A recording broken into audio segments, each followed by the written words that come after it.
It is based off Stellar itself. Stellar is a consensus algorithm. And what that means for you and for me is simply this. It's really important to have a lot of nodes because the nodes are the ones that handle all of the consensus making to determine what goes into the blockchain. It's much different than Bitcoin, Ethereum, and others that are proof of work or proof of stake. And so a healthy consensus algorithm needs to have a lot of nodes. I'm just saying 12,000 nodes is a really good indicator of interest in the ecosystem and future potential for Pi, especially to test things and just make sure that it has the ability to scale. I'm sure it's growing. It's algorithm. Now, the second thing you probably didn't know is you don't have to run the full node to play around with the wallet. If you want access to the wallet and access to test Pi, you don't have to go through the entire steps of getting everything set up. You do need to run the node software, but the node doesn't have to be fully up and running. If you want to play and get access to the wallet, all you have to do is just download, and you're not as technical as others, but it's definitely much, much easier than you may think. You just have to run the software. That's it. That's a pretty cool fact number 2 for you. Now, fact 3, you probably didn't know, is wallets are coming to the iOS app. And that's kind of fun because you're going to see a lot more usage, a lot more scale. And keep in mind, what we're really trying to do in the Pi network and the ecosystem right now with testnet is doing just that, testing, scale, looking for bugs, looking for how many transactions can we actually handle, and how does this thing look when we have a whole bunch of people using this all together. Keep in mind, a Stellar-based blockchain is much, much faster than Bitcoin or even the current version of Ethereum. So this is why we're testing. This is why scale exists. In the software world, we call this QA, quality assurance, to make sure things work. Now, the fourth thing, and I thought this one was really interesting. When you read the announcement from the core team, from Nick inside the app, one thing he indicated, and this is new to me, and I think is pretty interesting, is he talks about the future of the wallet itself will not just be to handle and to save and to keep your own Pi crypto or to buy it and sell it. It will also be able to be used with other cryptocurrencies.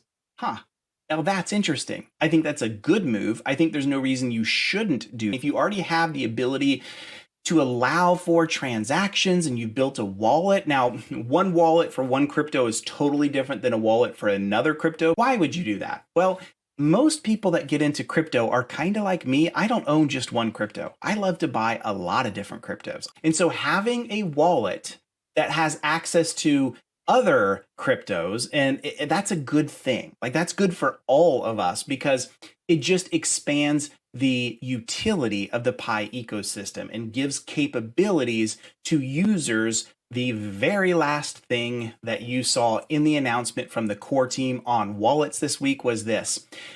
Your security circle is important. Right now, it's not super important. You've invited into Pi into your security circle and you have no idea who they are. You might be careful about that because the future of the security circle is simply this. It's supposed to drive trust.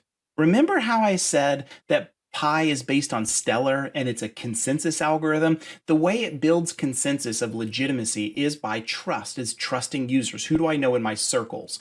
And so one thing they did hint at that I thought was pretty interesting in the announcement was the future of security circles may even allow for things like password resets and account resets and account recoveries. And there may be a mechanism inside that. So let's say I have 15 people in my trust circle that I know. They're friends and family to me. I know those people by first name basis and I trust them. And let's say I have an account problem and I'm locked out or something like that. They are hinting that one purpose of the security circle, not just to generate consensus, but also for things like account recovery in a decentralized way. Maybe it sends a message to all of them and says, hey, Wes Spencer says that he's been locked out of his account. Can you confirm this? And maybe a couple people in my trust group, text me and say, hey, is that legit? And I say yes, or whatever mechanism offline it is. And they go back in the app and they say, yes, that's legitimate. That is him and that is correct. And if there's enough of those in the trust circle that all authenticate it, it unlocks. I'm not saying that's going to happen, but I think that's what they're hinting at. I think that's the future. And I think that's smart because when you have a platform ecosystem that's closed sourced and centralized like Pi, and you have currently somewhere around 15 million users in the system, that generates a lot of support requests, a lot of help desk tickets, And I'm telling you, the Pi team, as small as it is, does not have the capacity to handle that. So you've got to have some decentralized methods and options to be able to handle things like that. And I think that's an ideal use case potentially for the security circles if it all works out as planned. So there you have it, 5 things you probably didn't know about Pi and Pi wallets. I'm pretty excited about the future of Pi, and I'm excited about where it's going.